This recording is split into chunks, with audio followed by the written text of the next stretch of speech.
నమస్కారం. ETV live సుఖజీవనం కార్యక్రమానికి స్వాగతం. పెళ్ళైన పురుషుల్లో సెక్స్ పై మంచి అవగాహన ఉంటుంది. ఎందుకంటే వారు ప్రతిరోజు సెక్స్ లో పాల్గొంటారు కాబట్టి. అయితే కొంతమందికి ఎన్నో అనుమానాలు కలుగుతుంటాయి. ముఖ్యంగా మూత్రంలో వీర్యం పోతూ ఉంటే సెక్స్ సామర్థ్యం తగ్గిపోతుందేమో అని సందేహిస్తుంటారు. మరికొంతమంది వేశ్యల్ని ఆశ్రయిస్తే సెక్స్ గురించి బాగా తెలుస్తుందని అనుకుంటారు.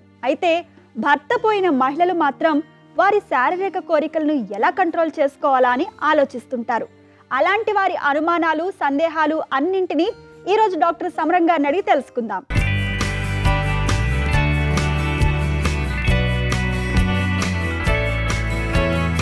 డాక్టర్ గారు, హిజ్రాలో అంగచూషణ చేస్తే నపుంసకత్వం వస్తుందా? రాదండి. ఎలా వస్తుందండి నపుంసకత్వం? నపుంసకత్వం అంటే ఏంటో తెలిస్తే కొద్దిగా అంగచూషణ చేస్తే ఎందుకు రాదో తెలుస్తుంది. నపుంసకత్వం అంటే అంగం స్తంభించకపోవడం. అంగం స్తంభించకపోవడం దీనివల్ల అంగానికి తగిన రక్త ప్రసరణ చేరకపోతే అంగం స్తంభించదు. అయితే దీని మానసిక కారణాలు అలాగే ఇతర ఆర్గన్ పరంగా అంటే పురుషాంగ పరంగా డిఫెక్ట్స్ ఉంటాయి. మామూలుగా నపుంసకత్వానికి ప్రధాన కారణం మానసిక కారణాలు. అంటే మనసులో ఏదో అయిపోతుంది, భయం, కంగారు, గాబరా, ఆందోళన, ఏదో అయిపోతుంది, ఏదో ఏంటో తెలియదు. ఇప్పుడు కొంచెం అంగదోషం చేస్తే ఏదో అయిపోతుందని భయంలో అంగం స్తంభించగలుగుతుంది. అంటే సైకలాజికల్గా ఉండే యాంగ్జైటీ కారణం, అది గుర్తించగలరు. రెండోది ఇంకా మామూలుగా ఎండోక్రైన్స్ హార్మోన్ పరంగా డిఫెక్ట్ ఉంటే రావాలి. అవి టెస్టోస్టెరాన్ లోపం కావచ్చు, లేకపోతే థైరాయిడ్ లోపం కావచ్చు, ఏదైనా కావచ్చు. రక్తనాళాలు సన్నబడ్డా, రక్తనాళాలు సరిగ్గా కమరి వ్యాకోదించకపోయినా రావచ్చు. అలాగే నాడీ మండల సంబంధించిన వ్యాధులున్నా రావచ్చు. ఇంతే ఇంకొరగా రాదు. అంతే అంగచూషణ చేస్తే ఎలా వస్తుందండి? నోట్లో చీకిన మాత్రాన నపుంసకత్వం వస్తున్నా రాదు కదా, అది రాదు. అంచేత కొద్దిగా అంగచూషణ చేసినప్పటికీ, వాడు కొద్దిగాడైనప్పటికీ, వాడు అంగసం లేకపోయినప్పటికీ, వాడు ఆడంగాడైనప్పటికీ ఏ రకంగా కూడా నపుంసకత్వం రాదు. అంచేత భయం వస్తుంది. డాక్టర్ గారు, మూత్రంలో వీర్యం పోతూ ఉంటే సెక్స్కి పనికి రాకుండా పోతారా? చక్కగా పనికొస్తారండి. ఎందుకు పనికిరారు? మూత్రంలో అసలు ఎప్పుడు వీర్యం పోతూనే ఉంటుంది. పెళ్లి కాని వాళ్ళకి, అలాగే భార్య దూరంగా ఉన్న వాళ్ళకి, అలాగే వృద్ధాప్యం వచ్చి భార్యతో సంభవం లేని వాళ్ళకి మూత్రంలో వీర్యం పోతూనే ఉంటుంది. నిరంతరం ఏంటంటే ఎప్పుడు వీర్యం తయారవుతుంటుంది, నిరంతరం తయారవుతుంటుంది. ఆ తయారైన వీర్యం అక్కడ శుక్రకోశాలలో ఉంటుంది, అలా ప్రోస్టేట్ గ్లాండ్లో ఉంటుంది. ఈ శుక్రకోశాల యొక్క కెపాసిటీ ఎంత ఉంటుంది? కేవలం 20 ml ఉంటుంది. రోజు తయారవుతుంటుంది. అది ఎక్కువ ఏమవుతుందంటే మూత్రం వెళ్ళినప్పుడు కొద్దిగా ముక్కిందే యూరినరీ బ్లాడర్లో యూరిన్ బయట రాదు. యూరినరీ బ్లాడర్ ఇలా నొక్కుతుంది. నొక్కేగల్లా ఆ ప్రెషర్ ఎక్కువ వస్తుంది. దాని కిందే ఉంటాయి శుక్రకోశాలు. ఆ శుక్రకోశాలకి ఏం బెరడాయం ఉండదు. దాని ఒత్తిడి కలిగి వచ్చి పోతున్న యూరిన్తో పాటు మూత్రంతో పాటు ఇది కూడా కలిసిపోతుంది. తెలియదు అసలు పోతున్నట్లుగా. కొంతమంది ఒక్కసారి మొత్తం గట్టిగా ముక్తారు, ఒక్కసారి ఇది తెల్లగా కనబడదు, అంతే. కానీ మూత్రంతో నిరంతరం ఎప్పుడు పోతూనే ఉంటుంది. ఏది సెక్స్లో పాల్గొనకుండా శుక్రకోశాల ద్రవం నిలవంటే అది వీర్యం. శుక్రకోశాల ద్రవాన్ని వీర్యం అంటారు. అయిపోతుంది, బయటకు పోతుంది. దానివల్ల ఏ రంగం బలహీనత వస్తుంది, ఏ రంగం సెక్స్ రాదు, ఏం రాదు, నథింగ్. ఎందుకంటే ఆ ద్రవం ఏం విలువైందే కాదు, అది నిరంతరం తయారవుతుంటుంది, బయటకు పోతూ ఉంటుంది. అంటే దానివల్ల నపుంసకత్వం రావడం అనేది, లేదా సెక్స్ వీక్నెస్ రావడం అనేది, సెక్స్ పనికి రాకపోవడం అనేది కానీ అలా ఏమీ ఉండదు. అంటే ఆలోచన అనవసరం. డాక్టర్ గారు, వేశ్యలతో సెక్స్లో పాల్గొంటే సెక్స్ గురించి బాగా తెలుస్తుందంటారా? వేశ్యలతో సెక్స్లో పాల్గొంటే సెక్స్ అంటే ఎక్కడ సెక్స్ ఎడ్యుకేషన్ లాగా నిజంగా వేశ్యలు ఇతనికి ఇలా చెప్పాలి, ఇలా చేయాలని చెప్పి ఏ వేశ్యైనా లెసన్ తీసుకుంటే కొంత. కానీ ఏ అసలు వేశ్యలు ఏంటండి? చదువు సంధ్యలు రాని వాళ్ళని వేశ్యలు మాట. ఆర్థిక ఇబ్బందులు ఉన్నవాళ్ళు, వాడికి గతి లేక ఆ వేశ్య వృత్తిలో కడతారు. గతి లేక వాడికి ఏ జ్ఞానం ఉంటుంది? ఏముండదు. వీడు అనుకుంటారు వేశ్యల దగ్గర ఏ రకం అవగాహన ఉండదు. అసలు సెక్స్ అంటే ఏంటో, ఏ రకం రతిభంగులు ఏంటో కూడా తెలియదు. ఎప్పుడు ఒకటే రకమైన రతిభంగా కోరుకుంటారు. అదే వేశ్యలతో సెక్స్లో పాల్గొని మాత్రాన, వేశ్యలకు వెళ్ళిన మాత్రాన సెక్స్ ఎడ్యుకేషన్ ఏమి రాదు. పైగా లేనిపోయిన అనుమానాలు, అది సరిగ్గా భయం వచ్చి పెర్ఫార్మెన్స్ యాంగ్జైటీ వల్ల చేయలేనుకోండి, అది ఉంటుంది. ఏంటి నీకు లేకపోతే ఇంక నువ్వు పెళ్లి చేసుకోలేదు కదా, ఇంకా నువ్వు వేస్ట్ పిల్లలు, నేను పెళ్ళైనా కూడా ఇలాగే నీ పెళ్ళం నేను వదిలేసి వెళ్ళిపోతుంది దండుగా ఇంకా ఈ అంగం చిన్నగా ఉంది అందుకే లేవలా చీ అసలు పనిలో ఇలాంటివి అన్ని నెగిటివ్ టాకే మాట్లాడుతుంది వేశ్య. చాలా వేశ్యలకి ఏంటంటే అంతమంది ఉన్న ఇష్టం వాళ్ళకి బాధగా ఉంటుంది. అది ఏదో డబ్బులు చేసుకుని ఏదో రంగా వాళ్ళు విలీనం చేసుకొని చూస్తారు, చేయనివారు అసలు. ఎందుకంటే వాళ్ళకి నొప్పిగా ఉంటుంది, బాధగా ఉంటుంది, కడుపు గడ్డలు ఉంటాయి, చీమ గడ్డలు ఉంటాయి, నొప్పిగా ఉంటుంది. అది ఏదో రంగు విలీనం చేసుకోవాలి. వాడు చేయకుండా డబ్బులు వచ్చి చాలు వేస్ట్ ఫెలో అనేటికల్లా వాడికి ఎక్కడే మనసు పోతారు అంతే. అలాగా అంతే, అంతకంటే ఇంకేం కాదు. వేశ్యల ద్వారా ఏ రంగంలో సెక్స్ ఎడ్యుకేషన్ రాదు. ఎవరైనా నిజంగా వాళ్ళకి ఎడ్యుకేషన్ ఉండి వాళ్ళకి చదివితే అన్నీ తెలుసుంటే విషయం చెప్తే అప్పుడు సెక్స్ తెలియాలి తప్ప, లేకపోతే సెక్స్ అన్ని అపోహలే వస్తాయి కానీ ఏ రంగైనా విజ్ఞానం రాదు. డాక్టర్ గారు, ఒంటి నిండా రోమాలు ఉండే స్త్రీలలో సెక్స్ కోరికలు ఎక్కువగా ఉంటాయా? ఏముండదు, అది అపోహ మాత్రమే. రోమాలకి సెక్స్ సంబంధం లేదు. వాళ్ళలో యాండ్రోజన్స్ ఎక్కువగా ఉండి దానివల్ల రోమాలు వస్తాయి. అయితే సెక్స్ హార్మోన్స్ సుమారుగా ఈస్ట్రోజన్, ప్రొజెస్టెరాన్ నార్మల్గా ఉత్పత్తి అవుతాయి. కేవలం యాండ్రోజన్స్ సూపర్ అరినల్ గ్లాండ్ నుంచి వస్తాయి. దానివల్ల వాళ్ళకి రోమాలు ఎక్కువ పెరుగుతాయి. రోమాలు అంత మాత్రం సెక్స్ ఎక్కువగాను ఉండదు, తక్కువగాను ఉండదు, రెండు ఉండవు, ఏది ఉండదు, మామూలుగా ఉంటుంది అంతే. కేవలం యాండ్రోజన్స్ ఎక్కువ ఉండబట్టి అవి వస్తాయి. ఆ సెక్స్కి దానికి సంబంధం లేదు. డాక్టర్ గారు, సెక్స్లో మంచి మూడ్ రావాలంటే ఏం చేయాలి? సెక్స్లో మంచి మూడ్ రావాలంటే మగవాళ్ళైనా ఆడాలైనా ముందు మనసులో ఆ శృంగార భరితమైనటువంటి ఆలోచన ఉండాలి. రెండు వాళ్ళల్లో ఒక సెక్షువల్ ఫీలింగ్స్ చూడాలి. వాళ్ళలో ఉన్నాయి కాదు, రెండు వాళ్ళలో కూడా వాళ్ళు ఇచ్చే రెస్పాన్స్ చూడాలి. అంచేత మనసుని ఎప్పుడు కూడా స్పందించేట్లు ఉంచుకోవాలి. రొమాంటిక్ ఫీలింగ్ ఏదో సడన్గా ఏదో అమ్మాయి పక్కన జరగాలంటే రాదండి. బ్రెయిన్లో ఆ ఆలోచనల్ని ఎప్పుడు కూడా నిరంతరం ఫ్రెష్గా ఉంచుకోవాలి కానీ నెగిటివ్ థాట్స్ ఉంచుకోకూడదు. ఎప్పుడు పాజిటివ్ థాటే ఉండాలి, స్పందించే హృదయం ఉండాలి. చక్కగా ఒక అందమైన అమ్మాయికి అనుకోండి, అబ్బాయి బాగుంది అనిపించాలి మనసులో. అనిపించనుకోండి వేస్ట్ పిల్లవాడు అనిపించేట్లేదు. అంటే మా అమ్మాయి బాగుంది కదా అని పోయి అమ్మాయిని ముద్దు పెట్టేసుకోను, పట్టేసుకోను, అమ్మాయిని అదనంగా చూడమని కాదు. కానీ ఒక అందమైన స్త్రీని చూస్తే చాలా అందంగా ఉంది అనిపించాలి. ఒక అబ్బాయిని చూస్తే అబ్బాయి చక్కగా ఉన్నాడు, హ్యాండ్సమ్గా ఉన్నాడు అనిపించాలి. అది అనిపించే వాళ్ళకి అప్పుడు చక్కగా సెక్స్లో వాడు చక్కగా పాల్గొనగలుగుతారు, ఫీలింగ్స్ చక్కగా ఉంటాయి. అంచేత ఆ అనిపించడం, అలాంటి ఫీలింగ్ కలగడం, ఆలోచన కలగడం అంటే చూసిన ప్రతి స్త్రీ మీద ఉంటాయి కదా. ప్రతి స్త్రీ అంత అందంగా ఉండదు కదా. అందమైన దాన్ని చూసినప్పుడు స్పందించడం కావాలి. డాక్టర్ గారు, భర్త మరణించిన స్త్రీలలో కామం లేకుండా అవ్వాలంటే ఏం చేయాలంటారు? భర్త మంచిగా మరణించిన స్త్రీలో కామం లేకుండా ఉండాలంటే ఇంకా మనసు అదుపులో చేసుకోవడం అంతే. ఎక్కడ పోతుంది, ఎక్కడ పోదు. ఆ మనసును చంపుకోవాల్సిందే, అంతకనికి ఏం లేదు, ఇంకేం ఉండదు. మనసు ఇంకా కామం లేకుండా ఉండే మందులు ఏమి ఉండవు.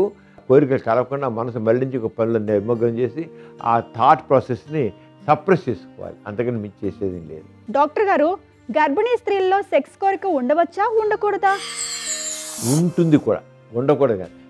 మామూలు లేడీస్లో కంటే గర్భిణీ వచ్చే స్త్రీలో సెక్షువల్ ఫీలింగ్స్ ఎక్కువ ఉంటాయి. ఎందుకంటే మామూలు స్త్రీలో ఈస్ట్రోజన్ పొజిషన్ కొద్ది మోతాదు, వీళ్ళలో ఎక్కువ మోతాదులు ఉంటాయి. ఈస్ట్రోజన్ హార్మోన్ ఎక్కువ మోతాదులు ఉండే కల్లా ఆ ఎక్కువ మోతాదు ఉండే హార్మోన్స్ వాళ్ళకి ఇంకొద్ది సెక్స్ కలిగింది. గర్భిణీ స్త్రీలో సెక్షువల్ ఫీలింగ్స్ ఎక్కువగా ఉంటాయి. అంచేత అవి ఏ రంగా నష్టం చేయవు, ఉండాలి కూడా. ఆ సెక్షువల్ ఫీలింగ్స్ ఏ రంగా కూడా గర్భంలో పిన్నానికి నష్టం కలిగించవు, గర్భిణీ స్త్రీకి కూడా నష్టం కలిగించవు. అంచేత ఫీలింగ్స్ ఉంటాయి. మామూలు సెక్స్ పాల్గొచ్చు, ప్రెగ్నెన్సీ వచ్చే మామూలు సెక్స్ పాల్గొచ్చు. సెక్స్కి ఏం దూరంగా ఉండాల్సిన లేదు. చేత సెక్షువల్ ఫీలింగ్స్ ఉండొచ్చు. ఆ సెక్షువల్ ఫీలింగ్స్ రాబట్టి సెక్స్లో బాగా ఎక్సైట్ అయిపోయి దానిలో ఒక చివరిలో మంచి థ్రిల్ పొందారనుకోండి, దానిలో నష్టం కలగదు.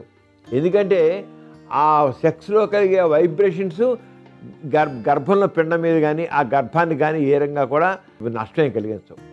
అంత పెద్ద వైబ్రేషన్స్ రావు.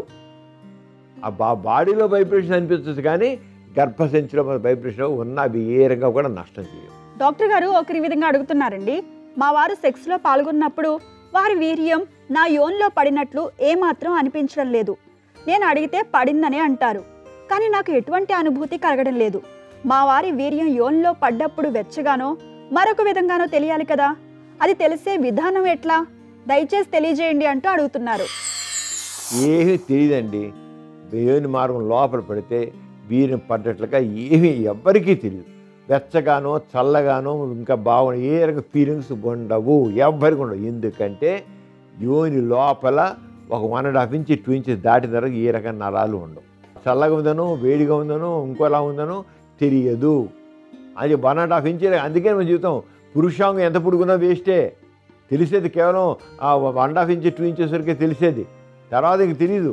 ఎంత పురుషాంగం పొడుగున్నా దానిలో లోపల స్పందన ఉండదు. తెలిసే స్పందన అంతా కాదు. యోని మార్గంలో కేవలం ఒక 2 ఇంచెస్ వరకే తెలిసేది. తర్వాత నరాలు ఉండవు, ఏ రకం స్పందన తెలియదు. కామనాలు ఉండవు, కామనాలు అస్సలు ఉండవు. అక్కడ ఏ నరాలు ఉండవు. నరాలు లేకపోతే అందుకని ఏం తెలియదు. నా వీరు పడింది తెలిసిందంటే తెలియదు. కానీ ఎప్పటికీ తెలియదు. అది ఇవాళ ఆవిడ తెలియాలంటుంది, తెలియదు, ఎప్పటికీ తెలియదు. అయితే ఆ పడ్డ కొంతమంది ఏంటి ఆ టైంలో స్పందిస్తారు. ఏది సెక్స్ పనులు ఆ స్పందించేప్పుడు ద్రవాలు కొడతాయి యోని మార్గం కూడా. యోనిలో ఊరే ద్రవాలు బయటకు వస్తాయి. బయటకు వచ్చి వీళ్ళు ఏమంటారంటే వీర్యం బయటకు వస్తూ ఉంటారు. ఆ వీర్యం అక్కడి నుంచి రాలా, వీర్యం రాదు, బయటకు ఉండిపోతుంది అంతే. ఆ వీర్యం ఎంత ఉండి 2.5 cc ఉండాలని చిన్న చేయించాడు వీర్యం. అది పడగానే లోపల గోడకు ఉండిపోతుంది, ఏం రాదు. వచ్చేదైనా బయటకు వచ్చేంత కూడా యోని మార్గం లోపల విడుదలైనటి ద్రవాలు మాత్రమే. డాక్టర్ గారు మరొకరి విధంగా అడుగుతున్నారండి. నాకు పెళ్ళై 1.5 సంవత్సరం అయింది. ఇటీవల కాలంలో మెన్సెస్ వచ్చిందంటే 15 రోజుల పాటు విపరీతంగా బ్లీడింగ్ అవుతుంది. ఇప్పట్లో పిల్లలు వద్దనుకుని నిరోధ్ వాడుతున్నాము. అప్పుడప్పుడు మా వారు నిరోధిని ఇష్టపడరు. అటువంటప్పుడు నేను ఎమర్జెన్సీ కాంట్రసెప్టివ్ పిల్స్ వాడతాను. అది కూడా ఎక్కువ సార్లు కాదు. నాకు బ్లీడింగ్ అధికంగా అవ్వడానికి ఈ పిల్స్ వాడడమే కారణమంటారా? మరి ఏదేమైనా కారణం ఉందా? మా ఇద్దరికి సెక్స్ అంటే ఎంతో ఇంట్రెస్ట్. 15 రోజుల పాటు బ్లీడింగ్ అవుతూ ఉంటే సెక్స్కి దూరంగా ఉండడంతో జీవితంలో ఎంతో సుఖాన్ని కోల్పోయినట్లు దిగులు చెందుతున్నాము. నా బ్లీడింగ్ తగ్గేదెలా? జీవితంలో సుఖాన్ని పొందేదెలా? తగిన సలహా ఇవ్వండి అంటూ అడుగుతున్నారు. మెటరేజియా అంటాం దీన్ని. ఎక్కువ కాలం బ్లీడింగ్ ఒకసారి మెన్స్ వచ్చిన అలా అవుతుంటుంది. ఇది సాధారణంగా హార్మోనల్ డిఫెక్ట్ వల్ల కావచ్చు, లేదా డిస్ఫంక్షన్ రిటైన్ బ్లీడింగ్ కావచ్చు, ఏదైనా కావచ్చు. అది ఒకసారి హార్మోన్స్ అసెస్మెంట్ చేయాలి. అలాగే ఫైబ్రాయిడ్స్ ఉండొచ్చు లోపల, అంటే గర్భాశయానికి గ్లాండ్స్ గడ్డలు లాంటివి ఉండొచ్చు. ఏ పరీక్ష చూసి డాక్టర్ చూపించి దాని తగ్గగా అవసరమైతే హార్మోన్ చికిత్స చేయాలి. డాక్టర్ చూపించి వాడాలి. సరిగ్గా మందులు రాసే మందులు వాడండి. చూసి తప్పకుండా కంట్రోల్ అవుతాయి, కంట్రోల్ తీరుతాయి. ఈ రోజున లేటెస్ట్గా చాలా ఫైబ్రాయిడ్స్ ఉంటే గర్భాశయం తీసేయకుండా ఆ ఫైబ్రాయిడ్స్ వరకు తీసేయడం కూడా సర్జరీస్ ఉన్నాయి, అలాగే చేయొచ్చు. అందుచేత ఒకసారి డాక్టర్ దగ్గరికి వెళ్ళి సరిగ్గా చూపించి మందులు వాడితే ఆ బాధ పోతుంది. అంతే 15 రోజులు అవ్వడం తప్పు, అవ్వకూడదు. అయితే ఏమిటంటే వాళ్ళ రక్తహీనత ఏర్పడుతుంది. దానివల్ల లేనిపోయిన బాధలు వస్తాయి. అంచేత అలా పోకూడదు. 10 రోజులు 15 రోజులు రక్తం పోకూడదు. అది తప్పకుండా డాక్టర్ దగ్గరికి వెళ్ళి సరైన చికిత్స పొందాలి. సరిగ్గా చూపించుకోండి. తప్పకుండా కంట్రోల్ అయ్యి తీరాలి. అంటే ఏదో మందులు వాడుతాం ఏదో చేస్తున్నాం కాదు, కంట్రోల్ అయ్యి తీరాల్సిందే. లేకపోతే ఏమీ వస్తుంది, లేనిపోయిన బాధలు కలుగుతాయి. డాక్టర్ గారు మరొకరి విధంగా అడుగుతున్నారండి. నాకు ఇంకా పెళ్లి కాలేదు, బాయ్ ఫ్రెండ్ ఉన్నాడు. ఇద్దరం శారీరకంగా దగ్గరై పరస్పరం ప్రేరేపించుకుంటూ ఎంతో థ్రిల్ పొందుతున్నాము. సెక్స్లో మాత్రం పాల్గొనడం లేదు. అతనికి ఒంటి మీద అక్కడక్కడ చింతగింజలంత గెడ్డలున్నాయి. అతనికి ఇంతకు ముందే ఎవరితోనైనా కాంటాక్ట్స్ ఉన్నాయేమోనని సందేహం ఉంది. నా మనసులో మాట అడిగేశాను. ఏ కాంటాక్ట్స్ లేవన్నాడు. సెక్సువల్ కాంటాక్ట్స్ లేకుండా కూడా ఇలాంటి గడ్డలు వస్తాయా? తగిన సలహా ఇవ్వండి అంటూ అడుగుతున్నారు. ఉండొచ్చండి. న్యూరోఫైబ్రోమాస్ అంటాము. చిన్న చిన్న గడ్డ లాంటివి వస్తుంటాయి. అవేం చెయ్యవు. చిన్న అంటే అక్కడక్కడ దాని గురించి భయపడాల్సిన లేదు. అంతగా ఆవిడకి అనుమానం ఉన్నట్లయితే పీడియాట్రిక్ టెస్టు అవి చేయించుకోవచ్చు. ఎందుకంటే మనసు పెట్టి బాధపడడం. ఒకసారి తీసుకెళ్ళి ఆ డాక్టర్ చూపించి టెస్టులు రాసి చేసుకోవచ్చు. అవి న్యూరోఫైబ్రోమాస్ మొత్తం ఏం చేయవు. ఉంటాయి చిన్న గడ్డలు అక్కడక్కడ ఉంటాయి. అయ్యే రకం భయపడాల్సిన అవసరం లేదు. డాక్టర్ గారు మరొకరి విధంగా అడుగుతున్నారండి. హెచ్ఐవి మందులు వాడుతున్నప్పుడు ఇతరత్ర జబ్బులు వస్తే వాటికి కూడా మందులు వాడవచ్చా, వాడకూడదా? అలా వాడితే హెచ్ఐవి మందులు పనికి రాకుండా పోతాయా? తగిన సలహా ఇవ్వండి అంటూ అడుగుతున్నారు.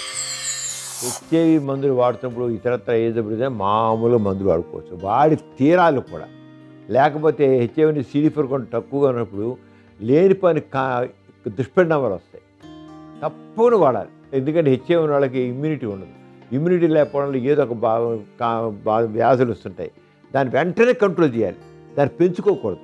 అంచేత హెచ్ఐవి ఉన్నప్పుడు మందులు వాడుతున్నా ఈ పక్కన ఏదైనా జబ్బులు వస్తే వాటికి కూడా మందులు వాడాలి. హెచ్ఐవి మందులు జీవితాంతం వాడాలి. గుర్తించాలి, జీవితకాలం వాడాల్సింది. ప్రస్తుతానికి ఒకళ్ళ క్యూర్కి వస్తే అప్పుడు క్యూర్ మందులు వాడి అప్పుడు చేయడం తప్ప, లేకపోతే జీవితాంతం ఆ మందులు వేసుకోవాల్సిందే. అలా వాడితేనే ఆరోగ్యం బాగుంది. డాక్టర్ గారు మరొకరి విధంగా అడుగుతున్నారండి. పెళ్లి కాకముందు నాకు హస్తప్రయోగం అలవాటు విపరీతంగా ఉంది. విచిత్రం ఏంటో పెళ్ళైన తర్వాత కూడా స్త్రీతో సుఖం కంటే హస్తప్రయోగం చేసుకుంటేనే ఎక్కువ తృప్తి అనిపిస్తుంది. దీనివల్ల మా దంపతుల మధ్య గొడవలు వస్తున్నాయి. నేను భార్యతోనే సెక్స్ సుఖం పొందేది ఎలా? తగిన సలహా ఇవ్వండి అంటూ అడుగుతున్నారు. హస్తప్రయోగమే బాగుంది పెళ్ళే కూడా అంటున్నారంటే ఆవిడకి ఆవిడ మనసు మీద, ఆవిడ మీద, ఆవిడ భార్య మీద ఉండవలసినంత వ్యామోహం లేదు, మోహం లేదు. నిజంగా భార్య మీద వ్యామోహం ఉన్నట్లయితే, మోహం ఉన్నట్లయితే, క్రేజ్ ఉన్నట్లయితే ఆయన హస్తప్రయోగం చేయాల్సిన అవసరం కాదు. భార్యతోనే సంభోగం చేస్తారు. భార్యతో సంభోగం కంటే హస్తప్రయోగంలో ఎక్కువ తిరుగుతుందంటే భార్య మీద మోజులేదు. భార్య అంచేది ఇప్పుడు ఏం చేయాలంటే భారతిలోనే అందాలని అది అనుకునే చూసుకోవాలి, ఆరంగా చేయాలి. కానీ హస్తప్రయోగం అయితే హస్తప్రయోగం చేయడం తప్పేం లేదు, దానిలో నష్టం లేదు. కానీ పెళ్ళి కూడా ఆ భార్య మీద చూపించాల్సిన ఆ కన్సర్న్ చూపించకుండా ఆయన హస్తప్రయోగం ద్వారా చేయడం అనేది వాళ్ళకి ఏంటంటే భార్యాభర్తల మధ్య కొద్దిగా డిస్టెన్స్ పెంచుతుంది. భార్య మీద మోజు ఉండాలి, క్రేజ్ ఉండాలి.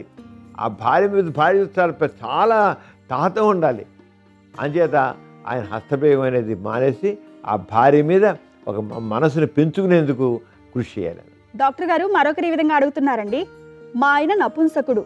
నాకు 10-15 రోజులకు ఒకసారి చెప్పలేనంత సెక్స్ కోరిక కలుగుతుంది. యోని దగ్గర బాగా ఒరిపుడు కలిగించుకుని తృప్తి పొందడానికి ప్రయత్నం చేస్తాను. అయినా అది ఏమీ నాకు తృప్తినివ్వదు. సెక్స్లోనే పాల్గొనాలని మనసు ఆరాటం చెందుతుంది. అది సాధ్యం కాదు. నాలో సెక్స్ కోరిక పూర్తిగా నశించిపోవడానికి ఏమైనా మందులుంటే చెప్పండి అంటూ అడుగుతున్నారు. ఆయన మందులే ఉండవండి. ఆయన మనసు కంట్రోల్ చేసుకొని స్వయం తృప్తి ప్రకారం చేసుకోవచ్చు. అలాగే మామూలుగా చేతి వేలుతో ఒరిపిడి కలిగి తృప్తి పొందుతారు కూడా చేయొచ్చు. అంతేను, మందులే ఉండవు. సెక్స్ కోరిక చెప్పిన మందులే ఉండవు. మనసును కంట్రోల్ చేసుకోవడం అంతే. ఇంకో ఏదైనా పనులు మనసును పూర్తిగా లగ్నం చేస్తే అప్పుడు అంత కోరికలు లేకుండా కంట్రోల్ అవుతుంది. డాక్టర్ గారు మరొకరి విధంగా అడుగుతున్నారండి.